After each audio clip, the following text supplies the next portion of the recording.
പ്രധാനപ്പെട്ട കാര്യം കൂടുതൽ രാജ്യങ്ങൾ നിലപാട് വ്യക്തമാക്കുന്നു ഈ യുദ്ധവുമായി ബന്ധപ്പെട്ട് എന്നുള്ളതാണ്. ഇന്ന് ഏറ്റവും ശ്രദ്ധേയമായത് ഇതിൽ ബ്രിട്ടൻ എടുത്ത നിലപാടാണ്.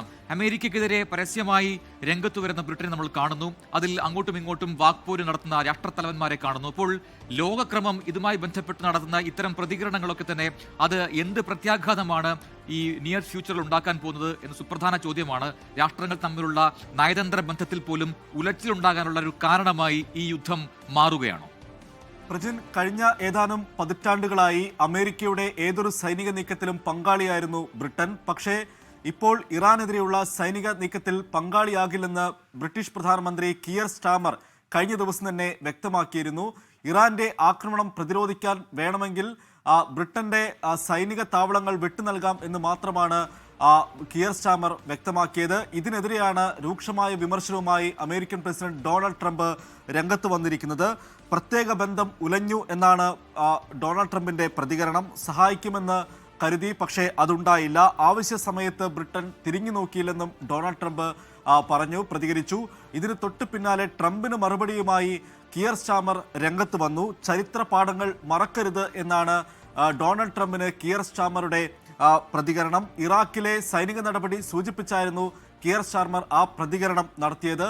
ഇതോടെ ബ്രിട്ടൻ അമേരിക്ക ബന്ധത്തിൽ ഉലച്ചിൽ തട്ടി എന്ന് തന്നെ ഇപ്പോൾ ഈ പ്രതികരണങ്ങൾ വ്യക്തമാണ്. ഇതിനിടയിൽ ഫ്രാൻസും പ്രതികരണമായി രംഗത്ത് വന്നിട്ടുണ്ട്. സഖ്യകക്ഷികളെ ആക്രമിച്ചാൽ തിരിച്ചടിക്കാൻ, പ്രതിരോധിക്കാൻ തയ്യാറാണ്. സഹായം ആവശ്യമെങ്കിൽ അത് നൽകും എന്നാണ് ഫ്രാൻസ് അറിയിച്ചിരിക്കുന്നത്. ഫ്രഞ്ച് വിദേശകാര്യ മന്ത്രാലയമാണ് നിലപാട് വ്യക്തമാക്കിയിട്ടുള്ളത്. അതുപോലെ തന്നെ ഖത്തറിന്റെ ഒരു പ്രതികരണവും ഈ ഘട്ടത്തിൽ വളരെ നിർണായകമാണ്. വ്യോമാതിർത്തിയിൽ ഇറാന്റെ വിമാനങ്ങൾ പ്രവേശിച്ചതുകൊണ്ടാണ് 2 വിമാനങ്ങളെ ഇന്നലെ വെടിവെച്ചിട്ടത് എന്നാണ് ഖത്തർ വിദേശകാര്യ മന്ത്രാലയം വ്യക്തമാക്കിയത്. ഇറാനുമായി ചർച്ചകൾ നടക്കുന്നില്ല. നിലവിലെ ഭീഷണിയെ നേരിടുന്നതിനുള്ള സംവിധാനങ്ങൾ ഇപ്പോൾ ഖത്തറിന്റെ കൈവശമുണ്ട്. ഖത്തറിലെ ഹമദ് രാജ്യാന്തര വിമാനത്താവളം അടക്കം ലക്ഷ്യമിട്ട് ഇറാൻ ആക്രമണത്തിന് ശ്രമിച്ചു എന്നും ഖത്തർ വ്യക്തമാക്കിയിട്ടുണ്ട്. അതിനിടയിലാണ് ഇപ്പോൾ ഈ സൈപ്രസിലെ ബ്രിട്ടീഷ് സൈനിക താവളത്തിന് നേരെ ഒരു ആക്രമണം ഉണ്ടായി എന്ന വാർത്ത കഴിഞ്ഞ ദിവസം വന്നിരുന്നു. ആ ഘട്ടത്തിലാണ് ബ്രിട്ടൻ അമേരിക്കയ്ക്കെതിരെ ഒരു നിലപാടെടുക്കുന്നത് എന്നതും ഒരു വൈരുദ്ധ്യമായി തോന്നുന്നു. എന്തുകൊണ്ട് ബ്രിട്ടൻ അങ്ങനെ ഒരു നിലപാടിലേക്ക് പോകുന്നു എന്നുള്ളതാണ്. ഇപ്പോൾ സഖ്യം ചേർന്ന് ഇറാനൊപ്പം ബ്രിട്ടൻ വരുന്നുണ്ടോ എന്നൊക്കെയുള്ള ഒരു സംശയം കൂടി ഉടലെടുക്കുകയാണല്ലോ. അത്തരത്തിലുള്ള സഖ്യത്തിനുള്ള യാതൊരു സാധ്യതയും ഇപ്പോൾ ഇല്ല എന്ന് വേണം കരുതാൻ. കാരണം തുടക്ക ദിവസം തന്നെ കിയർ സ്റ്റാർമർ വ്യക്തമാക്കിയിരുന്നു സൈനിക നടപടിയിൽ പങ്കാളിയാകില്ല എന്ന്.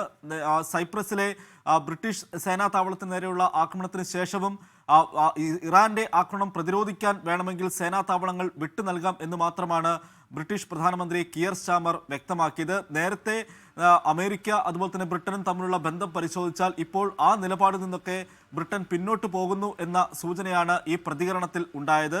ഇതാണ് ഡൊണാൾഡ് ട്രംപിനെ ചൊടിപ്പിച്ചിരിക്കുന്നതും. മറ്റൊരു യൂറോപ്യൻ രാഷ്ട്രമായ സ്പെയിനിന്റെ നിലപാടും ഇക്കാര്യത്തിൽ ഏറെ ചർച്ചയായിട്ടുണ്ട്. കാരണം ഇസ്രായേൽ ആവശ്യപ്പെട്ടതനുസരിച്ച് 2 സേനാ താവളങ്ങൾ വിട്ടു നൽകില്ല എന്ന് സ്പാനിഷ് പ്രധാനമന്ത്രി പെട്രോ സാഞ്ചസ് കഴിഞ്ഞ ദിവസം വ്യക്തമാക്കിയിരുന്നു. റോത്ത, മോറോൺ എന്നീ സൈനിക താവളങ്ങൾ വിട്ടു നൽകണമെന്നായിരുന്നു ഇസ്രായേലിന്റെ ആവശ്യം. പക്ഷെ അത് നൽകില്ല എന്ന് സ്പാനിഷ് പ്രധാനമന്ത്രി പെട്രോ സാഞ്ചസ് വ്യക്തമാക്കിയിരുന്നു. ഇതിനെതിരെ ഇസ്രായേൽ വിദേശകാര്യമന്ത്രി ഗിദിയോൺ സാർ രംഗത്ത് വന്നിരിക്കുന്നു. തെറ്റായ ഭാഗത്താണ് സ്പെയിൻ നിൽക്കുന്നത് എന്ന് അദ്ദേഹം പറഞ്ഞു. നേരത്തെ ഹമാസിനെതിരെയുള്ള ആക്രമണത്തിലും ഗസയിലെ സൈനിക നടപടിയിൽ ഇസ്രായേലിനെതിരെ കടുത്ത വിമർശനം സ്പെയിൻ ഉന്നയിച്ചിരുന്നു. പെട്രോ സാഞ്ചസ് ഇസ്രായേലിനെ കഠിനമായി വിമർശിച്ചിരുന്നു. ഇതിനെ തുടർച്ചയാണ്. ആ നിലപാടിൽ നിന്നും ഇപ്പോഴും സ്പെയിൻ പിന്നോട്ട് പോകുന്നില്ല. അതിനാൽ തന്നെയും സ്പെയിനോടുള്ള നല്ല ബന്ധം ഇനി ഉണ്ടാകില്ല എന്നാണ് ഇസ്രായേൽ ഇപ്പോൾ. മറ്റൊന്ന് ഒരുപക്ഷെ ലോകം ഇനിയിപ്പോൾ അനുഭവിക്കാൻ പോകുന്ന ഒരു പ്രധാനപ്പെട്ട പ്രശ്നം അത് ഈ ഊർജ്ജ പ്രതിസന്ധിയാണ്. ഞാൻ പറഞ്ഞു വരുന്നത് ഈ ഹോർമുസ് കടലിടുക്കിലെ ഗതാഗതമില്ലായ്മയാണ്, അവിടുത്തെ ഗതാഗത സ്തംഭനം. അത് ഈ പറയുന്നത് ഇന്നിപ്പോൾ ഹോർമുസ് കടലിടുക്ക് പൂർണ്ണമായും അടയ്ക്കുന്ന സ്ഥിതിയിലേക്ക് ഇറാൻ പോകുന്നു എന്ന് പറയുമ്പോൾ പൂർണ്ണമായും ഒരു സീറോ എന്ന രീതിയിലായിരിക്കും ഇവിടുത്തെ ട്രാഫിക് ഒക്കെ ഉണ്ടാവുക. അപ്പോൾ ഒരു രീതിയിലുള്ള വ്യാപാരവും ആ മേഖലയിലേക്ക് നടക്കില്ല. അതൊരു പ്രധാനപ്പെട്ട തന്ത്രപ്രധാന മേഖലയാണ്, വ്യാപാര മേഖലയാണ് നമുക്കറിയാം. അതിലൂടെ പ്രതിദിനം ഏതാണ്ട് 2025 കണക്ക് നോക്കുകയാണെങ്കിൽ 1.67 കോടി ബാരൽ ക്രൂഡ് മാത്രം അതൊരു ദിനം ഒരു ദിവസത്തെ കണക്കാണ്. അത് നടക്കുന്ന ഒരു പാതയാണത്. അത് അടക്കിയ വഴി അല്ലെങ്കിൽ അതുവഴിയുള്ള ഗതാഗതങ്ങൾ ഓരോ ഓരോ ഷിപ്പിംഗ് കമ്പനികളും നിർത്തുകയാണ്. കാരണം ഈ പ്രശ്നം നടക്കുന്നതുകൊണ്ട് തന്നെ അതുവഴി പോകേണ്ടതില്ല എന്ന് കമ്പനികൾ തീരുമാനമെടുക്കുന്നു. അപ്പോൾ അതായത് ചരക്ക് ഗതാഗതം പൂർണ്ണമായും നിലയ്ക്കുന്ന അവസ്ഥ, ഗൾഫിൽ നിന്ന് പുറത്തേക്കോ അല്ലെങ്കിൽ ഗൾഫിലേക്കോ മറ്റ് രാജ്യങ്ങളിൽ നിന്ന് വരുന്ന ഒരു വ്യാപാരവും നടക്കാത്തൊരു സ്ഥിതി വരും. സ്വാഭാവികമായിട്ടും ഒരു ദിവസം പോലും അത് അടച്ചിട്ട് കഴിഞ്ഞാൽ അത് ഉണ്ടാക്കുന്ന സാമ്പത്തിക പ്രത്യാഘാതം പല രാജ്യങ്ങൾക്കും അത് വലുതായിരിക്കും. ഇന്ത്യക്ക് പോലും എനിക്ക് തോന്നുന്നു ഒരു 47 ബില്യൺ ഡോളറിന്റെ ഒരു വ്യാപാരം കഴിഞ്ഞ വർഷം മാത്രം, സാമ്പത്തിക വർഷം മാത്രം നടന്നിട്ടുണ്ട് ഇന്ത്യയുമായി എന്നാണ് ഞാൻ മനസ്സിലാക്കുന്നത്. അതോടൊപ്പം ഇന്ത്യൻ കയറ്റുമതിയുടെ ഒരു 13% നടക്കുന്നത് പാത എന്ന് പറയുന്നത് ഇതാണ്. അതുകൊണ്ട് എൻ്റെ പ്രധാനപ്പെട്ട ഒരു സംശയവും ചോദ്യവും ഇതാണ്, വരും ദിവസങ്ങളിൽ ഇത് ലോകരാജ്യങ്ങളെ ഏത് രീതിയിലാണ് ബാധിക്കാൻ പോവുക? അതിൽ ആരാണ് ഒരു ഇടപെടൽ ഉണ്ടാക്കാൻ പോവുക? പ്രജിൻ, ഇപ്പോൾ ഈ സൈനിക നടപടി നേരിട്ട് ബാധിച്ചിരിക്കുന്ന രാജ്യങ്ങൾ 14 രാജ്യങ്ങളിലാണ് ഇപ്പോൾ മരണവും അതുപോലെ തന്നെ പരുക്കും റിപ്പോർട്ട് ചെയ്യപ്പെട്ടിട്ടുള്ളത്. ഇവിടങ്ങളിലാണ് നേരിട്ട് ആക്രമണം നടന്നിരിക്കുന്നത്. ഈ രാജ്യങ്ങൾക്ക് പുറമെ പരോക്ഷമായി ഇത് ബാധിക്കുന്ന ഒട്ടേറെ രാജ്യങ്ങളുണ്ട്, ഒട്ടേറെ മേഖലകളുണ്ട്. അതാണ് ഇപ്പോൾ പ്രജിൻ സൂചിപ്പിച്ചിരിക്കുന്നത്. ഇന്ത്യ അടക്കമുള്ള രാജ്യങ്ങൾ, അതായത് എണ്ണ ഇറക്കുമതിക്കടക്കം ആശ്രയിക്കുന്ന മേഖലയാണ് ഈ ഹോർമുസ് കടലിടുക്ക്. ഹോർമുസ് കടലിടുക്കിൽ ിലുള്ള ചരക്ക് വ്യാപാരം ഇപ്പോൾ പൂർണ്ണമായി നിർത്തിവെച്ചിരിക്കുന്നു എന്നാണ് IRGC അറിയിച്ചിരിക്കുന്നത്. ഈ പോരാത്തതിന് ഈ ഭാഗത്ത് ഈ എണ്ണ ടാങ്കറുകൾ ലക്ഷ്യമിട്ട് കടുത്ത ആക്രമണവും തുടരുകയാണ്.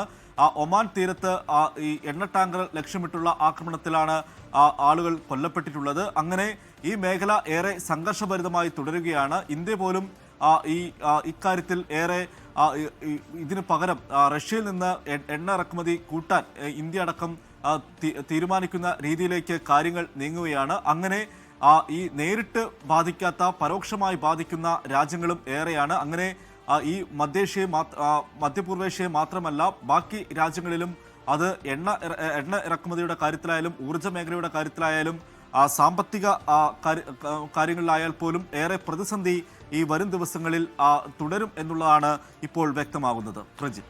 ലോകത്തെവിടെയായാലും ഏത് സമയത്തും 24 വാർത്തകളും ഓഗ്മെന്റഡ് റിയാലിറ്റി പാക്കേജുകളും എക്സ്പ്ലെയിനറുകളും വിശദമായി കാണാൻ ഞങ്ങളുടെ യൂട്യൂബ് ചാനൽ നിങ്ങൾക്ക് സബ്സ്ക്രൈബ് ചെയ്യാം.